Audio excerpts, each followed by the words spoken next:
Hello there.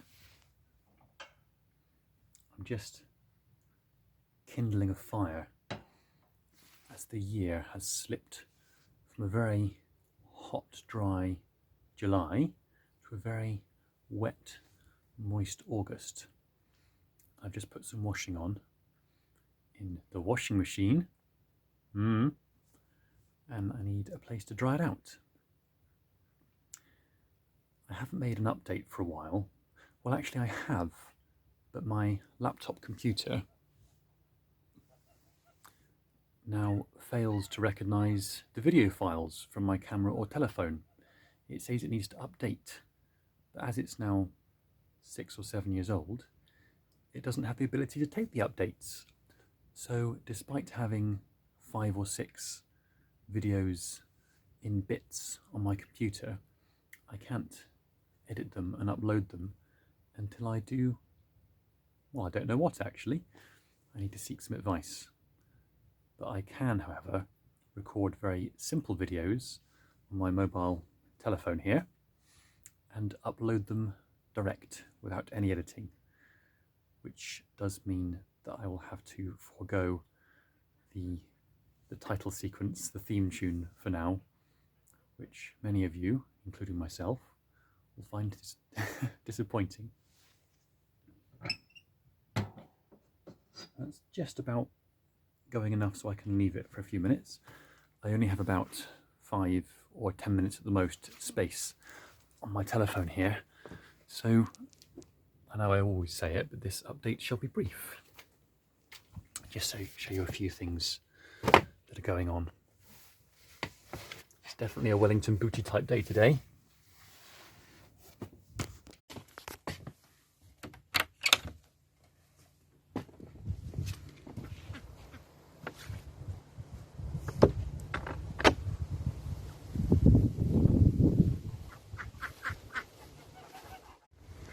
The garden tours are going very well.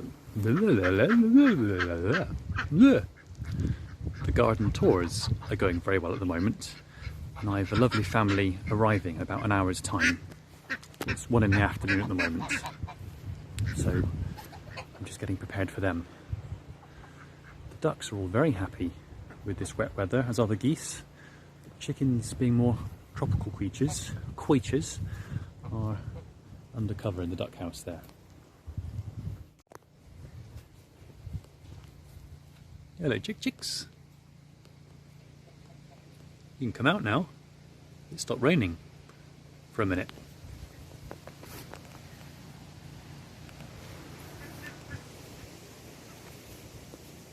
Hello, girls. You can probably hear the drone of the generator in the background, because as resilient as my solar panel electrical system is, it needs a bit of an extra boost when the washing machine's going. Look at that. Washing clothes the mechanical way, off-grid. No more soaking clothes in the sink with soap wort, or actually, more often than not, taking them down to my grandmother's place in the village. You can hear the water pump pumping away there as the washing machine fills itself. Ooh.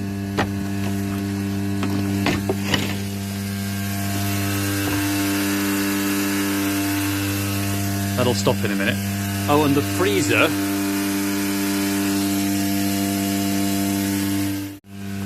The freezer was running beautifully when it was sunny, but it just... the system, the solar system, wasn't adequate enough to keep it going, even with the tiniest bit of cloud cover.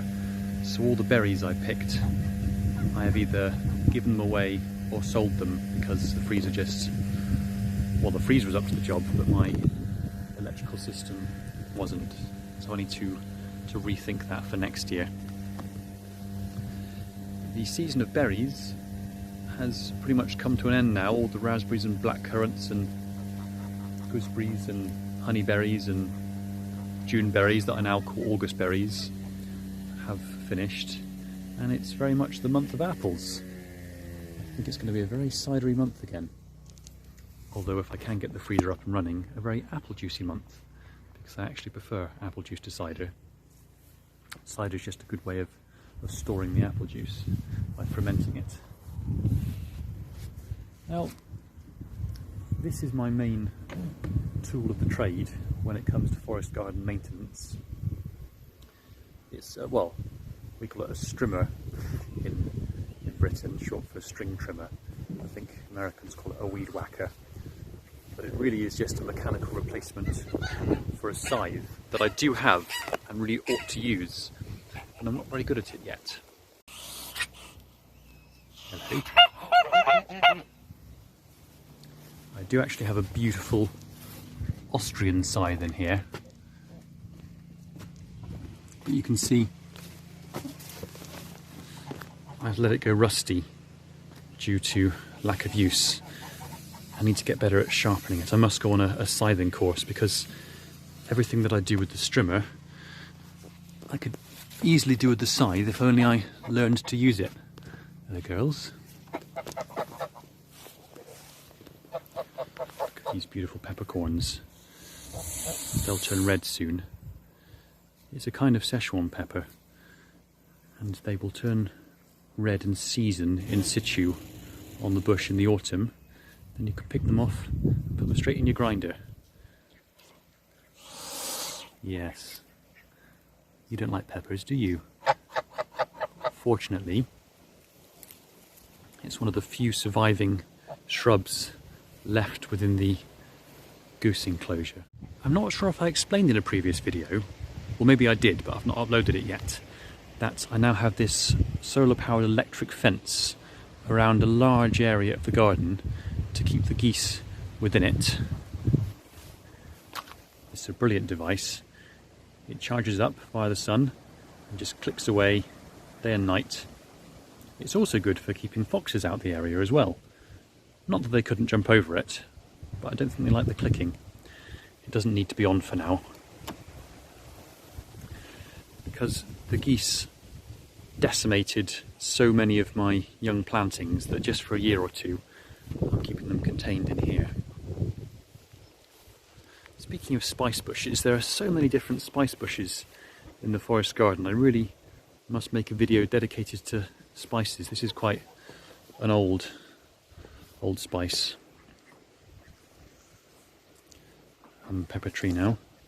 There's a little seedling, a baby spice just here. Well, baby peppercorn. But there are many more, including rosemary and bay and all the traditional Mediterranean type herb and spice bushes. But there are also more unusual ones as well, like this bog myrtle just here, or wax myrtle. It has many uses. It's a nitrogen fixer, and also its berries can be used to make candles. But again, I need to do another dedicated video about that, or about lots of things really. Sweet edible fuchsia berries. More tree collards. You can see the difference between the beds that have been strimmed at the south end, that I will show you in a moment, compared to these 40 so-called vegetable beds that have not been. Oh, look at those beautiful blue chicory flowers. Can't get enough of those. This is at a clever height so that the ducks can go beneath it, but the geese can't go over it. They tried once. There was lots of squealing. This is the American allspice, or Californian allspice. Again, the geese ate it right down to the ground. I suppose they like the taste of Easter biscuits as much as I do.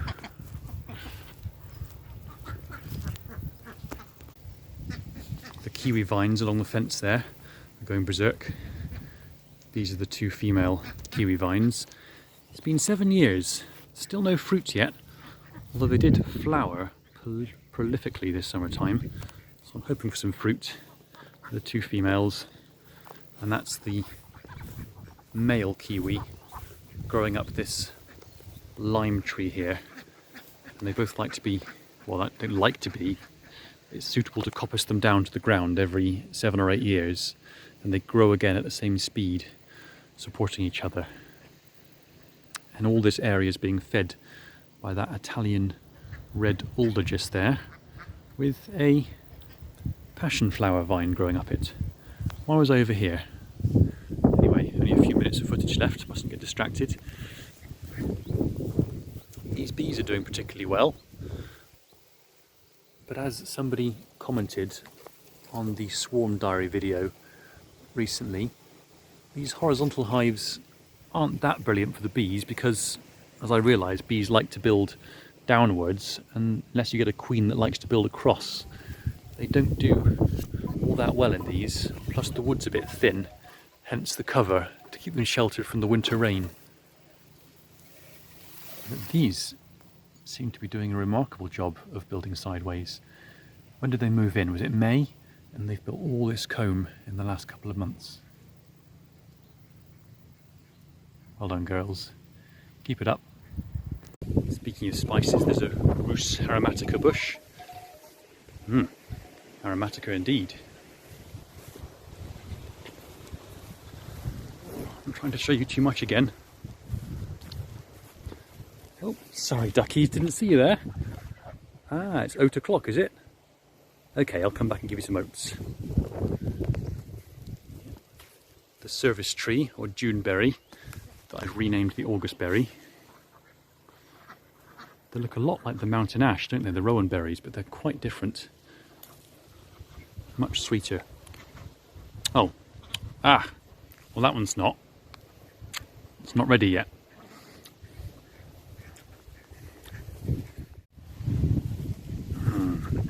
Grapes of Wrath. No, they're not grapes of wrath, they're actually really tasty seeded white grapes.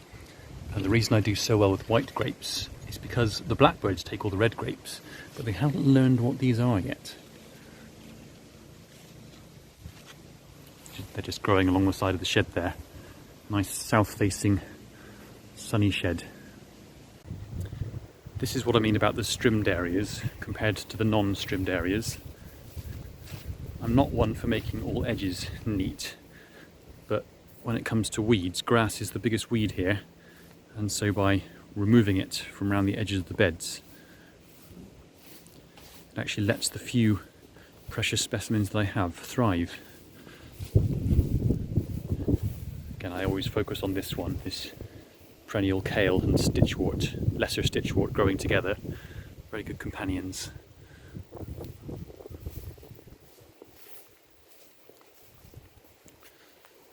The wine-cap mushrooms are doing extraordinarily well again this year.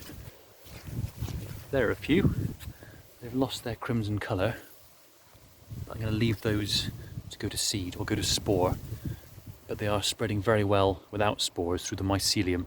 This is the nursery where they started off 2 or 3 years ago, and they are really spreading throughout the garden. Huge radius of this area. Eventually they'll cover the whole garden. Why am I down here? Ah yes, I wanted to show you something I completely forgot about. These aquatic vegetables, the arrowheads, or sometimes called duck potatoes, swamp potatoes, or Katniss. Ignore that watercress label, there's not watercress there anymore.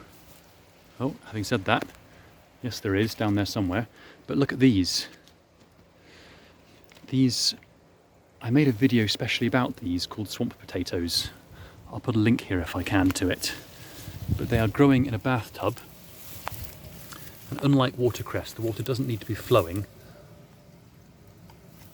Well, not that it does with watercress, as long as it doesn't get stagnant. And if I were to pull that up, you would see a starchy tuber that's quite sweet and crunchy at the base of this stem with the arrowhead on top. And when the autumn frosts knock back the foliage on the top, then you dig your hand, or your feet if the water's deeper, down into the mud, and then take out all the lovely sweet crunchy tubers. if the ducks don't beat you to it. And as long as you don't harvest all of them, or you completely forget about them like I did, then look, they all spread all throughout your pond or bathtub, if that's all you have. Purple leaf strife, going absolutely mad with vengeance. I try and keep on top of it, but it just spreads and spreads. It was the only seed to come up from a wild pond edge plant mix that I sowed many years ago, and it has dominated every other species of pond edge mix. Although look, the bees absolutely love it. Hello, bumbler.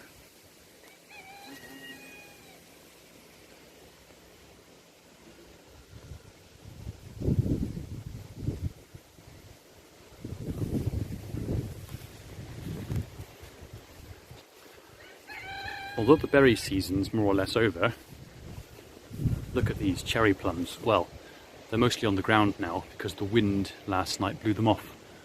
But look at these treasures. Are they cherries? Are they plums? Well, they're plums actually. It's a shame you don't like them, girls and boys. The rotten ones are attracting the wasps and hornets though.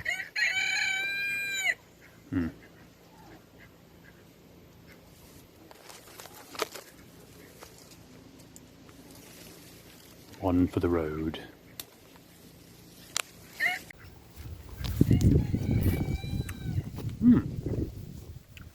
Some strawberries here too, look.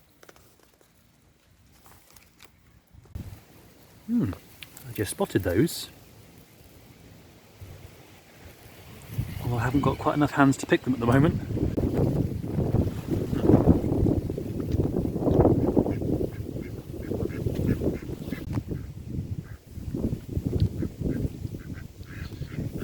These duckies are doing an excellent job of keeping the slugs away from my asparagus. I didn't harvest any this year because it was so overgrown, but I put some hay on top to try and keep down the weeds, and I'm letting it go to seed. So hopefully I'll get a bit more asparagus next year. Although of the 30 asparagus crowns I planted a few years ago, about 10 have survived. So they must be the hardy ones that can tolerate all the docks and hogweed and oak trees apparently that I let grow with them. I'm going to blanket plant this with strawberries soon as well, as strawberries are a fantastic companion for asparagus and many things.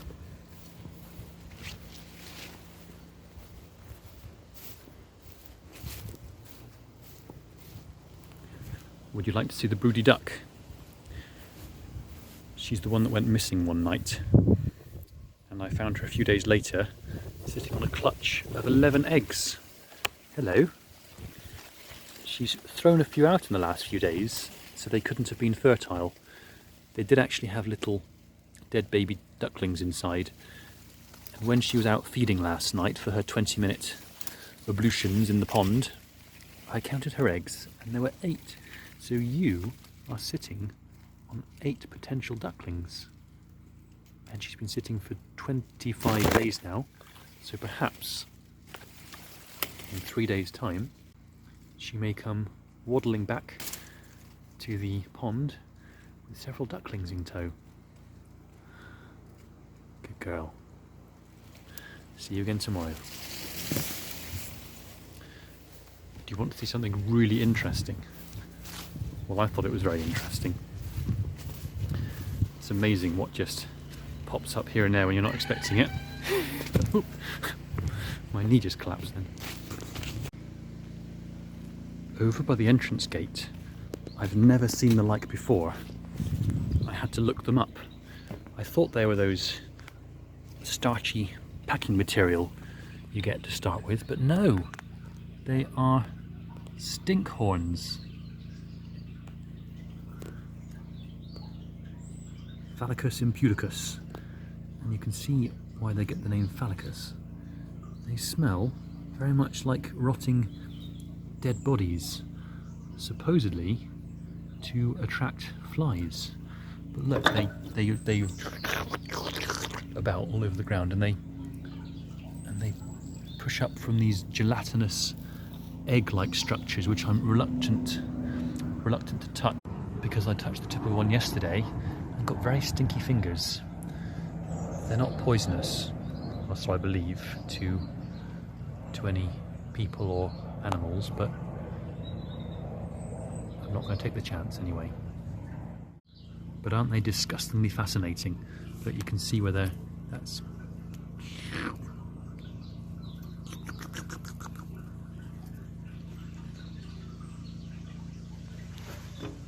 There we go. Stinkhorns. I imagine the washing machine cycle is finished now, so I can go and stop the generator.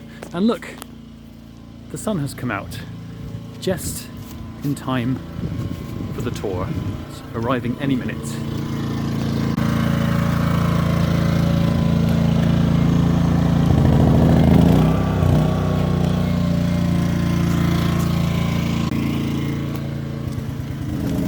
For some reason the off switch doesn't work, so I've got to just cut off the fuel and then it stops, coughs and splutters for a few seconds. I'd much rather not to have to use that, but it just makes life a lot easier. Before I go, look at these apricots. This was a sucker that I dug up from somebody's garden because they didn't want it. And I planted it here with the intention of grafting on the top of the same apricot tree. But actually, the graft, because I'm not very good at it, it kept dying year after year when I tried it. And now this sucker has grown up and up and up. And it's producing apricots just fine, not grafted. And it's very, very strong. Though it's very difficult to harvest them at the very top. So I have this method when they're ripe. I start rocking the whole tree and I shake it and I flick the apricots onto the driveway here and pick them up. Once again, thank you very much for watching. It may be September or even October by the time I upload this, but a beautiful rest of the summertime to you, and autumn if that's when it is. See you soon. Bye. Walks into a fence. Bye.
Thinking about it and looking at it, I don't think this is a Juneberry, you know. I think maybe my Juneberry is lost, and this is a rowan tree, a mountain ash that I've been nursing all this time. Although I did eat some Juneberries the other year. Where were they from then? Do you know, sometimes I just forget what's what. Which isn't wise around here because not everything is edible. So, do be careful out there. Allium, sir? Allium, madam?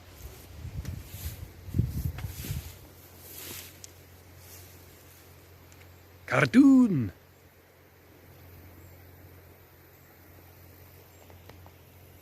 Cartoon.